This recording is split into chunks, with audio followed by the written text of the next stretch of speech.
Abakunzi b'ibiganiro byacu kuri IB Official turabaramukije tuje kubagezaho andi amakuru navuga ko amakuru agezweho kuri bya bindi twari twababwiye mu kiganiro cya mbere ko by'urugamba rwa Venezuela yagabweho igitero karundura ikakigabwaho na Leta Zunze Ubumwe za Amerika ku itegeko rya Donald J. Trump, perezida wa Leta Zunze Ubumwe za Amerika.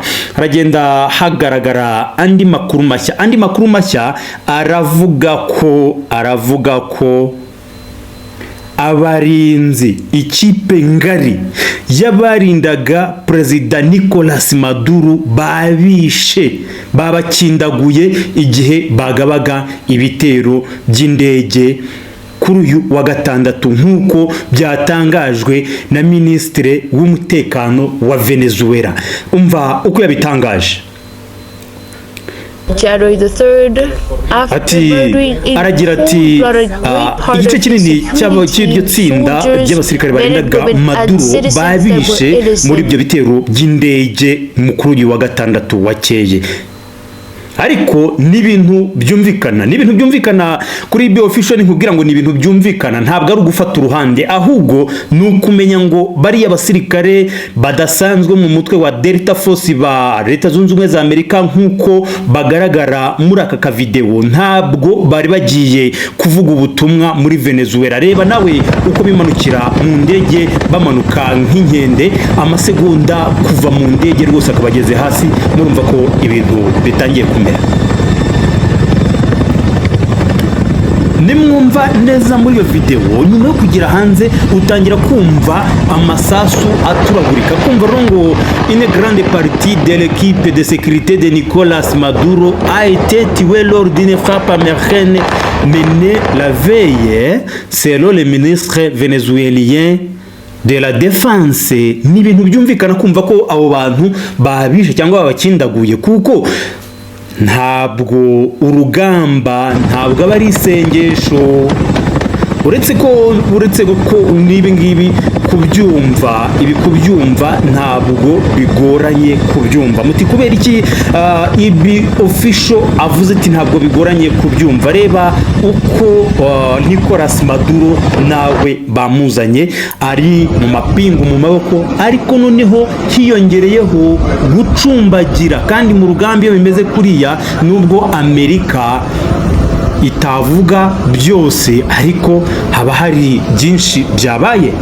Ikindi mu makuru bya bindi abantu bakomeje kwibaza bavuga bati Leta Zunze Ubumwe za Amerika ntabwo igabye urugamba rwo kurwanya ibitero by'iterabwoba, nta nubwo igiye mu rugamba rwo kurwanya ibicuruzwa by'ibiyobyabwenge, ahubwo ni urugamba rugambiriye peteroli cyangwa se ibitoro, ndetse ngo n'undi mutungo kamere.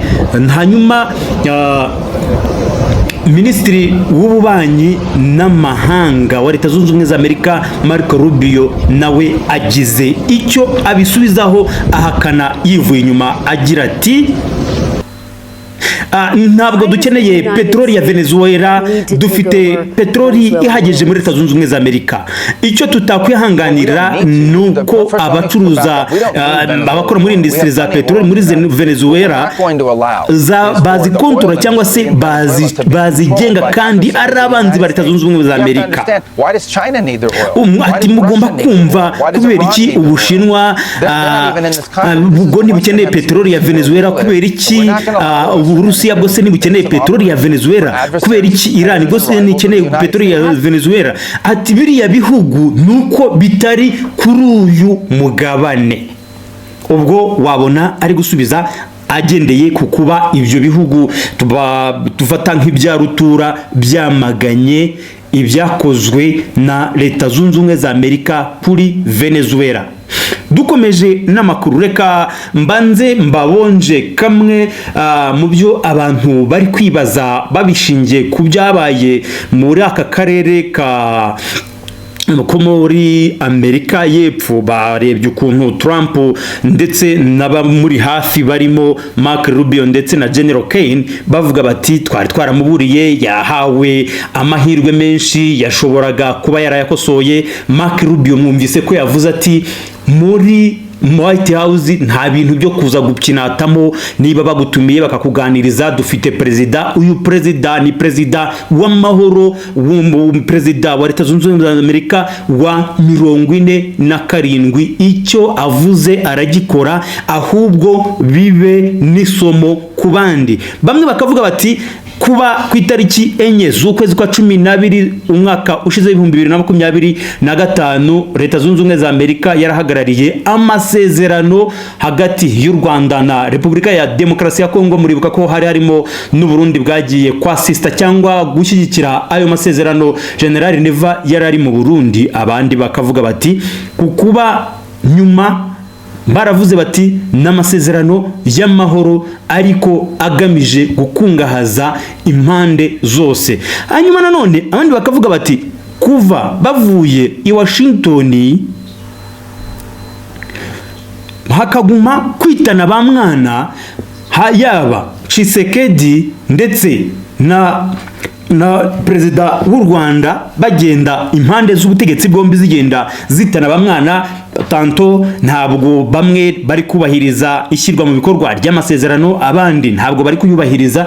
Bakibaza bati none byazagenda gutya ko bavuga bati Mark Rubio yavuze ati kimwe mu byo tutajya twihanganira ni mu myaka maze mu bubanyi n'amahanga, mu kazi k'ububanyi n'amahanga, aho nabonye aho bibangamiye inyungu za Amerika turakitinga nkuko bikwiye, dukora igikwiye. Abantu bakibaza bati none twajya kubona tukabona ibaye muri Venezuela, tugiye kubona tukabona umwe cyangwa hombi, tukajya kubona tukabona ingabo za Leta Zunze Ubumwe za Amerika zinjiye muri aka karere zifashemo umutegetsi nk'umwe mu basinye amasezerano. Byagenda biti?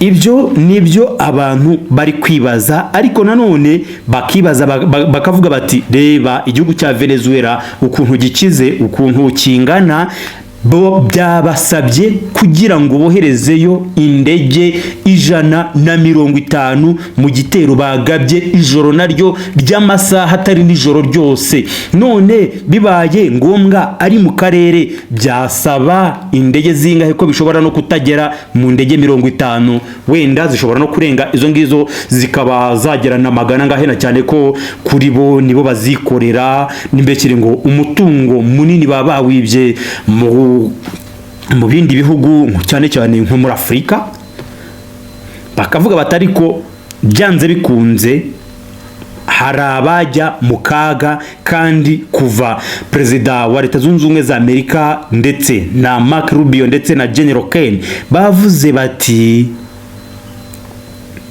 iyo bibaye ngombwa ko twakitinga kuki kubireba inyungu za Amerika dukora iyo bwabaga. Ibyo no kubitega amaso. Ahubwo reka dukomeze n'andi makuru arebana n'akarere, by'umwihariko abantu bagiye bandika ibintu bitandukanye. Hanyuma tukiri ku kibazo cya Somalia, the government of the Republic of Somaliland affirms its principled alignment with the United States in support of calibrated international action to uphold constitutional order and the rule of law in Venezuela and support peaceful Venezuelan and led transition. Baba byanditse kuri X, ariko reka nsome itangazo. Ariko ikiri cyo nuko ya ntara ya Somaliland iherutse kwidekara cyangwa kwiyotoprograma nk'igihugu cyigenga, nayo byashyigikiye nicyo kiri muri bike byashyigikiye igikorwa cya Trump. Kagira iti Hargeisa for January 2026 The government of the Republic of Somaliland affirms its principle aligned with the United States in support of calibrated international action aimed at restoring constitutional order, democratic legitimacy, and the rule of law in Venezuela. Ati Republika ya Somaliland iremeza ibyakozwe donc ishyigikiye ibyakozwe na Leta Zunze Ubumwe za Amerika mu kugira ngo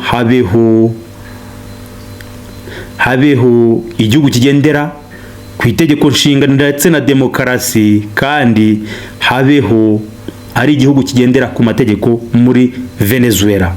In line with international norms and collective security consideration, Somaliland believes that responsible US-led engagement carried out in coordination with the regional and multilateral partners can help alleviate humanitarian suffering, counter transitional criminal networks, and support a peaceful Venezuelan-led transition based on sovereignty, accountability, and respect of human rights. Nukuvuga ngo nayo iri muri wa murongo wa Trump avuga ati ngiye kuvana icyo nakwita akajagari cyangwa akajagararo muri Venezuela. Nimirangira kuvanayo ako kajagararo, abaturage ba Somaliland nzabaherekeza kugeza ku nzibacyuho kandi iri mu mahoro. Icyo umuntu ashobora gufata hano ni kihe? Uyu perezida wa Somaliland wiprokramye perezida, mwibuke ko akimara kuvuga ko intara ya Somaliland ihindutse igihugu kigenga kiyonkoye ku gihugu cya Somalia, Netanyahu yahise amuhamagara kuri telefone. Nyuma yo kumuhamagara kuri telefone, yamubwiye ukuntu yishimye ko Somaliland yabaye igihugu kigenga kandi ko izamushyigikira, Israel izamushyigikira. Netanyahu ni premier ministre wa Israel cyangwa ministre w'intebe wa Israel, ariko arangiza amubwira ngo ndaza guhamagara President Trump nawe azagushyigikire mu nyungu z'abaturage bombi, kandi turagutumiye kugira ngo uzaze mu ruzinduko rw'akazi muri Israel. Ibi rero Somaliland nk'igihugu kiprokramye ngo ni igihugu kigenga, nk'intara yiprokramye ngo ni igihugu kigenga, umuntu ashobora kubibona nk'umwanya wo kwisabira umuriro cyangwa se wo kwisabira support kuri President Donald Trump, na cyane ko President Donald Trump nubwo ari umunyabubasha muri Leta Zunze Ubumwe za Amerika, nk'igihugu ari ikinyabubasha cya Leta Zunze Ubumwe za Amerika, ntabwo twakwirengagiza ko amahanga yamuviriyeho indimwe, nubwo bwose bishobora kurangira bibaye amasigara cyicaro. Reka dukomeze amakuru muri Repubulika ya Demokarasi ya Kongo. Ihuriro AFC M23 ryanditse riti 4 janvier 1959, 4 janvier 2026, mémoire des martyrs, faillite du régime de Kinshasa et continuité de la lutte pour la dignité. Aba nabo baravuga bati twibuke tuzirikane abahuwe ubwigenge, ariko nanone tuzirikane ko ariyo ntsindwe cyangwa ariko gutsindwa ku butegetsi bwa Kinshasa, hanyuma dukomeze duharanire igihugu gifite agaciro. Le 4 janvier 1959 demeure une date fondatrice de l'histoire congolaise. Ati igitariki ye kwa enye z'ukwa mbere 1959 ikomeza kuza ari tariki nkingi ya mwamba mu mateka ya Kongo. Ce jour-là, les Congolaises et les Congolais se sont levés contre l'ordre colonial. Abanyekongokazi n'abanyekongo barahagurutse barwanya ubutegetsi cyangwa ubutegetsi bwa gashaka buhake, non par le goût de la violence mais par exigence de dignité et de justice, de souveraineté. Ngo atari uko bari baryohewe n'ihohoterwa bagirirwaga, ahubwo ari uko bashakaga guharanira agaciro ndetse n'ubutabera mu gihugu cyigenga. Les martyrs de l'indépendance ont payé de leur vie le droit pour le peuple congolais d'être maître de son destin. Ati abahowe ubwigenge donc batanze ubuzima bwabo kugira ngo baranire uburenganzira bw'abanyekongo ndetse n'ejo hazaza habo. Leur sacrifice a ouvert la voie à l'indépendance politique. Ati uko kwigomwa kabo kwafunguye amayira ku bwigenge muri politike, mais il portait surtout une promesse. Ariko nanone bari bafite icyo wakwita nk'isezerano, celle d'un Congo libre. Ati ibyo kugira Congo yigenga, juste et gouverner dans l'intérêt du peuple, igendera ku butabera, itanga ubutabera ndetse igategekwa mu nyungu z'abaturage. 67 ans plus tard, cette promesse est gravement trahie par le régime de Kinshasa. Ati nyuma y'imyaka 67 iryo sezerano ryagambaniwe cyangwa se ryaguye mu kagambane k'ubutegetsi bwa Kinshasa. En confisquant les pouvoirs, en gouvernant sans concertation populaire et en bradant les ressources nationales au profit d'intérêts étrangers et d'une minorité privilégiée, ce régime s'inscrit en rupture totale avec l'idéal du 4 janvier 1959. bakavuga bati ubwo butegetsi bwaraje bumbera nk'ubushimusi ubutegetsi bugategeka butagishije inama abaturage, bukigwizaho imitungo kamere mu nyungu z'abanyamahanga, yewe n'abanyamuke bari bo bashyizwe imbere.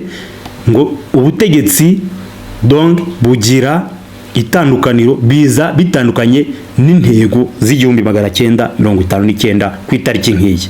Reproduit sous des visages congolais. Ngo ibi byose bakabikora mu maso y'abanyekongo, les mêmes logiques que les martyrs avaient combattu. Ariko bakagerageza kugaragaza ibyo donc babishye ko ari byo abazize ubwigenge barwaniraga.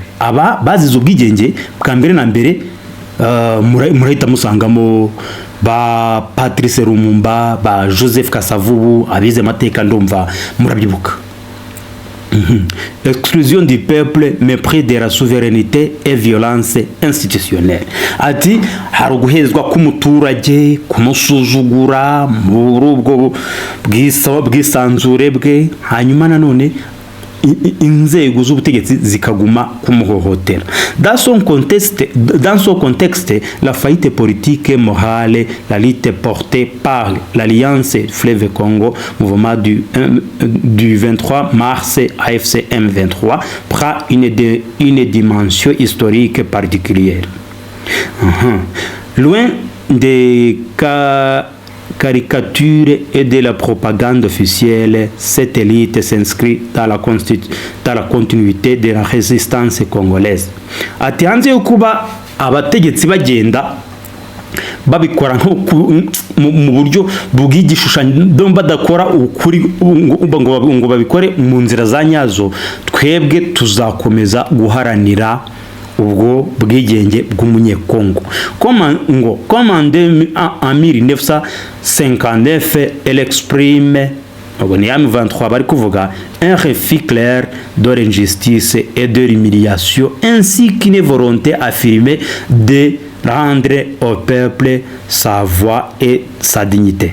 ati nko mu 1959 tuzakomeza tugaragaze ko twanga akarengane, gusebywa, ndetse ko dufite ububasha nako ubushake bwo kuba twasubiza umuturage ijwi rye n'agaciro ke. L'AFC se présente comme une réponse politique à l'incapacité chronique du régime de Kinshasa à protéger les citoyens. Ati twebwe tuzakomeza twigaragaze nkaho turi igisubizo cya politike ku ngufu nke ku ngufu z'ibihe byose ku butegetsi bwa Congo mu kurinda abaturage, à garantir la sécurité et à instaurer les gouvernements responsables. Ati tuzakomeza kubaha umutekano kandi dushyireho guverinoma ifite inshingano zita kuri rubanda, en mettant en avant la discipline, l'organisation, le sens de sacrifice et la responsabilité collective. Ati cyo tuzashyira imbere ni ikinyabupfura, gushyira hamwe, le sens de sacrifice, kandi bigaragaza ko twitanga, responsabilité collective, dukorera hamwe. Ce mouvement revendique l'héritage des martyrs de l'indépendance. Iyi mouvement cyangwa iri huriro icyo riharanira nuko habaho ryarage ry'abamartiri babandi bahowe ubwigenge, servir le peuple plutôt que se servir du pouvoir. Tugafasha umuturage tukamuha service aho kugira ngo twigwizeho ubutegetsi tubugezeho. Igakomeza mu itangazo rya AFC kagira iti la journée des martyrs de l'indépendance ne peut être confisquée par un régime qui trahit quotidiennement leur lutte. Umunsi nk'uyu nguyu wabahowe ubwigenge ntushobora kwiharirwa n'ubutegetsi bugambanira buri gihe icyo baharaniraga.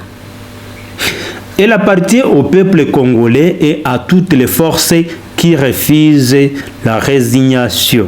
Honorer les martyrs, ce n'est pas multiplier les cérémonies officielles, mais pour poursuivre la lutte pour une souveraineté réelle, une justice effective et une refondation profonde de l'État. Ati ibyo tuzakora no guharanira ibyo bamartiri bavugaga ntabwo bivuze kwirwa mu minsi mikuru irahipfuye kubaho, atahubwo tugomba kugira iki guharanira bwa busugire bw'igihugu bwa nyabwo, kandi tugatanga ubutabera bwa nyabwo, yewe la refondation profonde de l'État, kandi tukongera tugashyiraho leta nziza kandi yayindi ifite ikibwiye umuturage. Aso 4 janvier 2026 ati kuri itariki rero ya 4 z'ukwa mbere 2026 la mémoire des martyrs de 1959 nous oblige à choisir entre la complaisance et l'engagement face à un régime de Kinshasa à bout de légitimité. La lutte portée par AFC M23 apparaît pour de nombreux Congolais comme la continuité d'une longue marche pour la dignité, la liberté, la souveraineté véritable. Gloire aux martyrs de l'indépendance, honneur à ceux qui poursuivent la lutte. Le Congo mérite un avenir à la hauteur de son sacrifice. Muri rusange baravuga ibintu bimwe bariko bagasoza bavuga bati twubahe harakabaho cyangwa harakubahwa abahowe ubwigenge, icyubahiro kuri abo baharaniye ibyo, hanyuma Kongo ikwiriye ejo hazaza heza kandi hafite beneho bahitangira. Ayo ni amakuru atandukanye kuri Repubulika Iharanira Demokarasi ya Kongo, ariko turakomeje muri Repubulika Iharanira Demokarasi ya Kongo.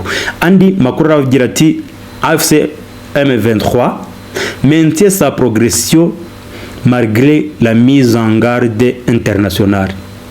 Ati nubwo amahanga tifuza ko bakomeza, ariko bo baracyafite uwo mugambi wo gukomeza gufata n'utundi duce. Les combattants de l'AFC M23 poursuivent leur avancée dans l'est de la République démocratique du Congo en dépit des avertissements répétés des États-Unis et des Nations Unies. Bakomeje kwigira imbere bafata utundi duce two mu burasirazuba bwa Repubulika ya Demokarasi ya Kongo batitaye kukuba barahawe za gasopo na Leta Zunze Ubumwe za Amerika ndetse n'umuryango w'abibumbye. Nibyo nahoze mvuga nti ukunguku abantu bari kubisesengura bakavuga bati nyamara Marco Rubio yavuze ati iyo bigeze ku nyungu za Leta Zunze Ubumwe za Amerika cyangwa tukakubwira ukavunira amatwi ibiti mu matwi twakinga cyangwa twajisa uko bikwiye dukora igikwiye. Nibyo nahoze mvuga. Après la chute d'Uvira, le mouvement rebelle affiche désormais son intention de progresser vers le territoire de Mwenga, avec dans sa ligne de mire les cités minières tragiques de Kamituga ainsi que l'aéroport de Kitutu. Ati nyuma yuko Uvira ifashwe, uyu mutwe urakomeza gufata n'akandi gace n'utundi duce turimo Mwenga ndetse na hariya Kamituga ainsi que Kitutu. Sur télé, la population vit la crainte d'affrontement imminent. Ati rero abaturage bari aho batekewe n'icyoba kubera iki uko guhora batanamo, imitwe yombi itanamo, impande zombi zitanamo. Plusieurs analystes évoquent une escalade liée au contrôle des ressources minières, parlant déjà d'une possible guerre de l'or. Ati abasesenguzi benshi barabona ko ari intambara igamije kwishakira imitungo kamere, bakavuga bati ni ya ntambara iri kwirebera kazahabu mu butaka. Twagiye u Rwanda rwavuze iki ku byatangajwe n'u Burundi. Duhere kwa Ministre Olivier Nduhungire, Ministre w'ububanyi n'amahanga, ndabona yavuze ngo so the president of Burundi reprimands live on social media his own foreign minister who had accused Qatar of playing a negative role in the conflict in Eastern DRC, Democratic Republic of Congo, using its influence and cash to dissuade US from taking action, before deleting his post in a panic.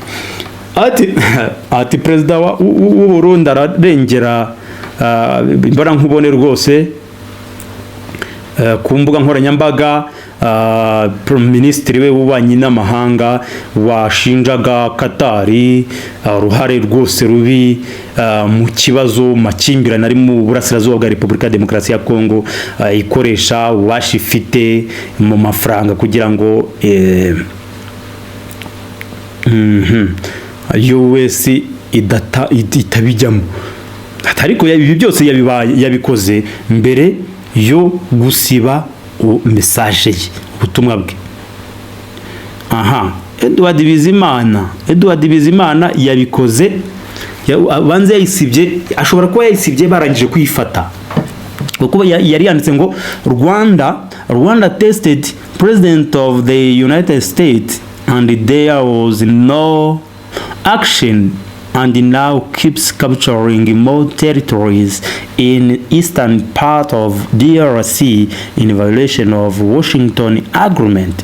It's important to stress Qatar's negative law using its influence and cash to dissuade US from taking action. Kombona wafatiwe mu cyuho niba wayisibye, ibi babyita gufatira mu cyuho. Ati rwose Rwanda iragerageza kubwira perezida wa leta zunze ubumwe za Amerika ko ntacyo yakoze, ati kandi uko ibikora niko ikomeza gufata uduce two mu burasirazuba bwa Repubulika ya Demokarasi ya Kongo, ari nako ihonyora amasezerano y'i Washington. Ati ni ngombwa rero kubishimangira ko Katari bifite nayo imigenzereze mibi, ikoresha ububasha ifite n'amafaranga kugira ngo US itagira ikibikoraho. Katurebe icyo Evariste Ndayishimiye nawe yavuze ati Burundi has always appreciated the long-standing good bilateral relations with Qatar, as well as Qatar's crucial role in mediation efforts in DRC. It is important to clarify any misunderstanding and the wrong statement regarding Qatar's contribution in development and peace building. Ati Burundi bwamye bushima rwose aho uruhara rwa Qatar ruhagaze mu ku mediating cyangwa muri iki kibazo mu buhuza. Ati nkuko rwose uruhare rwa Qatar ari ntagereranwa muri DRC. Ati rero ni ingenzi kugaragaza aho bitumvikanye neza, ndetse na statement yatanzwe mbi itari nziza yatanzwe ireba uruhare rwa Qatar mu iterambere no mu kubaka amahoro. Aha rero perezida w'u Burundi Evariste Ndayishimiye ashobora kuba yabibonye ahari byarangiye akarenza umunwa, ubanze karushije ihamagara, kuko ngo ka Elimezimana le kata corruption de corruption et de manipulation, puis le président général Neva arrive ensuite pour dire nous avons toujours de bonnes relations avec Qatar. Ce n'est pas une mise au point, c'est une honte. Le régime Ndayishimiye parle sans réfléchir. Uyu nundi waje amera nk'usemburamo, aje ashyiramo akunyu.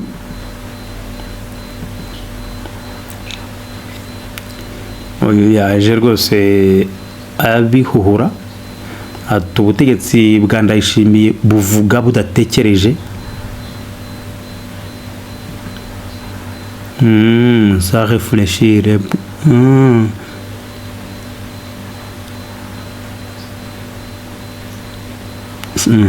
Vous accusez sans preuve, puis vous reculez quand ça chauffe. Ati murarigana nta bimenyetso, mwarangiza mukisubira kandi byarangije gutogota. Ngo c'est confus, médiocre et amateur. À ce niveau, ce n'est plus la diplomatie, c'est du bricolage qui ridiculise le régime et abîme l'image du Burundi. Quel gars. Kigaragara cyo umukino so wa gicuti, nta mukino wa gicuti uri hano.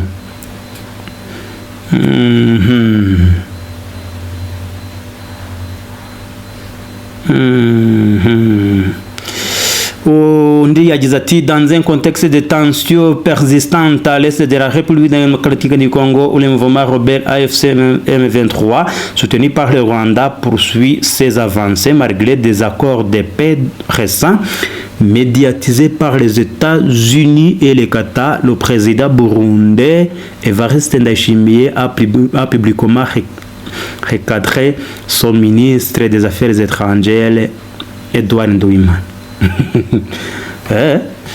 Ati rwose mu gihe ibintu bimeze nabi, umuvuma 23 ikomeje gufata ibice byo mu burasirazuba bwa Repubulika ya Demokarasi ya Kongo, perezida wa Leta Zunze Ubumwe za Amerika hatitaye ku masezerano yasinywe hagarikiwe na perezida wa Zunze Ubumwe za Amerika na Qatar. Ati Burundi rwose bwaje bushyigikira minisitiri perezida w'u Burundi yaje ashyigikira minisitiri we rwose Edouard Bizimana. Ce dernier avait accusé Doha dans un post rapidement supprimé sur X. Atuyungu yari yashinje Doha muri post byo yari yatangaje kuri X yahise asiba de jouer erreur négatif, kugira uruhare rubi, en utilisant son influence, gukoresha ububasha ihabwa ifite ububasha bwayo et ses moyens financiers shyiramo kantu k'agafaranga pour persuader Washington d'agir contre Kigali dans le règlement du conflit. Ati kugira ngo yumvishe Washington ihahane Kigali muri iki kibazo. Le chef de l'État burundais a tenu à clarifier la position officielle de Bujumbura, soulignant les relations bilatérales durables et fructueuses avec Qatar ainsi que son rôle crucial dans les efforts de médiation. Ati Perezida w'u Burundi rwose yaje agaragaza uburyo imibanire ya Katari n'umuhate wa Katari mu kunga ibihugu byombi ari ntagereranywa, tout en appela à dissiper tout malentendu ou déclaration erronée sur la contribution qatari à la paix du développement régional. Cet épisode met en lumière les divergences interne au sein du gouvernement burundais. Ati rero ibi bintu biragaragaza biragenda bicana akantu kameze nk'agatoroshi imbere rwose mu butegetsi bw'u Burundi, allié à Kinshasa dans un conflit qui oppose depuis des années les forces congolaises à la rébellion AFC soutenue par Kigali. Ati bingi biragaragaza allié à Kinshasa, ati inshuti Kinshasa dans un conflit qui oppose, ati muri amakimbirane ashyamiranyije imyaka n'imyaka abanyekongo n'umutwe wa AFC 23 ufashwa na Kigali. Ibi nibyo bari kwandika. Undi yanditse ngo iki? Undi yanditse agira ati suite à une bourde dans un post sur X qui accuse le Qatar Edouard Bizimana, le premier ministre des Affaires étrangères du Burundi, a supprimé sa publication sur X. Areguna bari gusubira mu buryo Edouard Bizimana ya publié avuga uburyo Katari ngo ishaka kugambanira Kigali, arangije ngo donc yagombye kuba ibikora ariko mu nyungu za Kigali cyangwa zahe yarangiza yabona bya karenze umunwa agahita asiba iyo poste ye kujya kuyandika. Ntabwo yari yabitekereje. Accusé de bombardements ciblant les habitats civils pour freiner l'avancée des FARDC. Ubwo ni iyihe? Ni iyi ngiyi ngo ni inkuru igira iti ariko iravuga kuri Uvira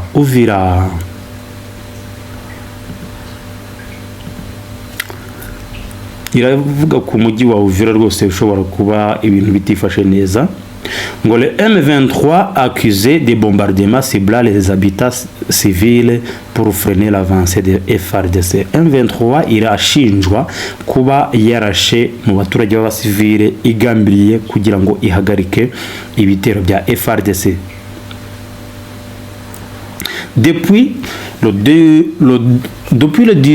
19 décembre 2025, les forces armées de la République démocratique du Congo affrontent les rebelles de M23 appuyés par le Rwanda dans les localités de Kigongo, Kabimba, Katongo dans le cadre d'une offensive visant à prendre le contrôle de la ville stratégique d'Uvira.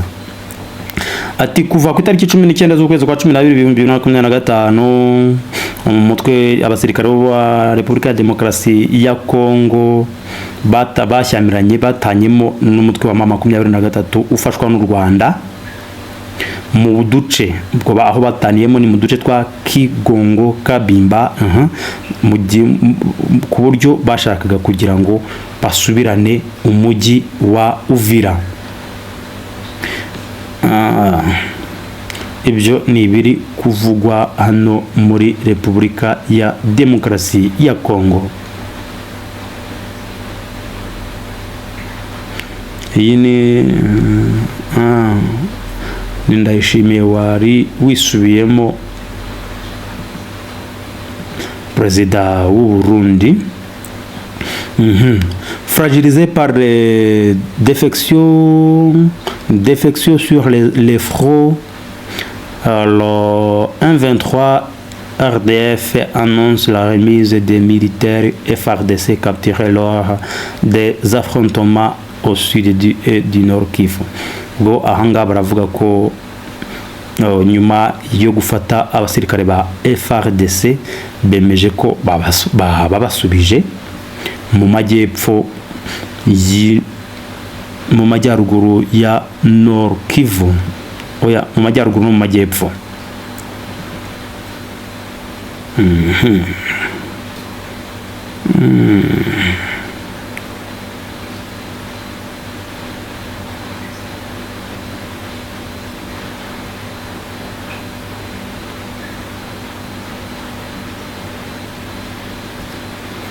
Dukomezano kuri Repubulika ya Demokarasi ya Kongo. Félix Tshisekedi approuve les sanctions contre Sylvain Ekenge et rappelle que la parole d'État ne peut être improvisée. Ati Perezida Félix Tshisekedi Tshilombo yemeje cyangwa se yagize icyo avuga ku bihano bya Sylvain Ekenge nyuma y'amagambo yavuze. Amagambo yavuze murayibuka aho yavuga ati muri ibi bihe gusaba gushakana n'umututsikazi bisaba kwitonda cyane kuko abatari umugore wawe wenyine bakuzanira mubyara we cyangwa nyirarume bagakubeshya ngo ni nyirarume ni mubyara we kandi aje kubyarana nawe. Ati ibyo nibyo bita ubwenge. N'imbwirwa ruhame yahise yamaganunirwa kure yaba n'amahanga nkurikije nka Maxime Prévost ministre w'ububanyi n'amahanga w'Ububiligi yari yamaganye avuga ko atengushwe no kuba General Ekenge yaravuze ayo magambo. General Ekenge mwabonye ko Perezida wa Repubulika ya Demokarasi ya Kongo Felix Antoine Tshisekedi Tshilombo yahise amukura kuri iyo myanya, aravuga ati ntibikwiye nta nubwo ariho Repubulika ya Demokarasi ya Kongo ihagaze, ibyo bigomba kuba abikwitirirwa nta wabigutumye. Kuko bavuga bati ayo ni amagambo abumbatiye ivangura. Les FARDC ont repris le contrôle total de Katongo et les collines environnantes en territoire d'Uvira après avoir repoussé une rébellion de AFC M23. Ati ingabo za Repubulika ya Demokarasi ya Kongo FARDC bongeye gufata agace kose ka Katongo ndetse n'imisozi igakikije muri teritwari ya Uvira ni nyuma yo kwigizayo abarwanyi b'umutwe wa M23 FC M23.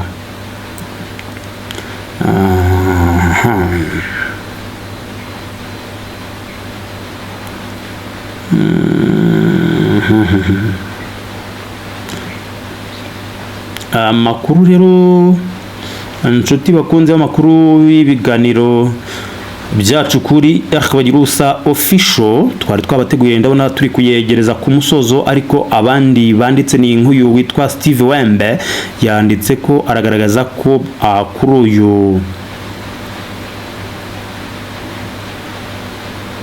kuri uyu wa ku cyumweru, kuri iki cyumweru Perezida w'u Rwanda na Perezida wa Nigeria baba basangiye biganirira ukureba uko isi muri rusange ibibazo byugarije isi. Yanditse ati Nigeria et Rwanda cet après-midi j'ai déjeuné en privé.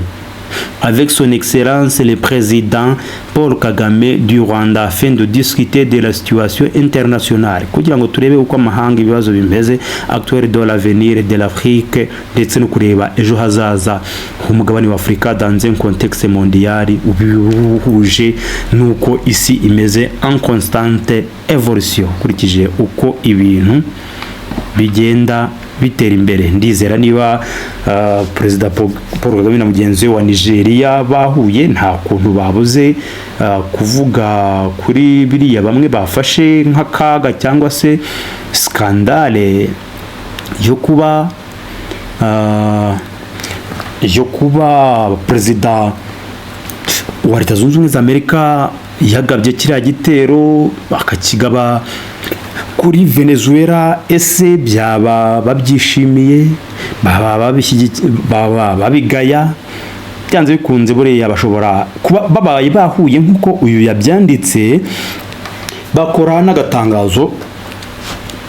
Itangazo rwose ryaza rigaragaza aho buri gihugu gihagaze, ariko nanone bashobora kudakora itangazo ahubwo nanone umuntu agahita arebera mu buryo bwagutse kuba umuryango wa African Union Africa yiyunze kuba watangaje ko udashyigikiye ibyakozwe na Perezida Donald Trump, nabyo umuntu yabirebera muri iyo ndorerwamo. Hanyuma amakuru yacu tuyasoreje kuri Kivu Media yanditse iti urgent coup de feu signalé dans la ville d'Uvira. Ati umuriro watse rwose wumvikanye mu mujyi wa Uvira. Les habitants du quartier Kabindula, Kalundu et Kalimabenga rapportent les affrontements entre les Wazalendo et les M23. Baravuga ko baratanga amakuru avuga ko habaye ugushyamirana hagati ya Wazalendo na M23. Katongo, hanyuma Ikatongo, certaines sources évoquent la prise de la localité par les FARDC Wazalendo dans la soirée. Ati muri mugoroba rwose Katongo ho baravuga ko isoko ziravuga ko haba hafashwe na FARDC ifatanije na Wazalendo. Situation en évolution, restez prudent et suivez les signes de sécurité. Ngaho rero bakunzi ibiganiro bya IB official nuko mbangize ngo mutarara mutamenye uko ibintu bihagaze mu makuru yo hirya no hino ku isi, by'umwihariko ubwo amaso nyine aracyahanze umujyi wa Venezuela Caracas. Mwumvise ko abantu bari barinze Perezida Maduro bahasize agatwe, kandi ni benshi nubwo batavuze umubare. Ubwo uretse naho ngaho nukuguma tumenya no mu bindi bice uko ibintu byifashe. Ngaho rero reka mbabwire nti n'ubusanzwe ibiganiro bya IB official nakagaruka, mukomeze kugira impagarike n'ubugingo. Mwari na bagira ubusa.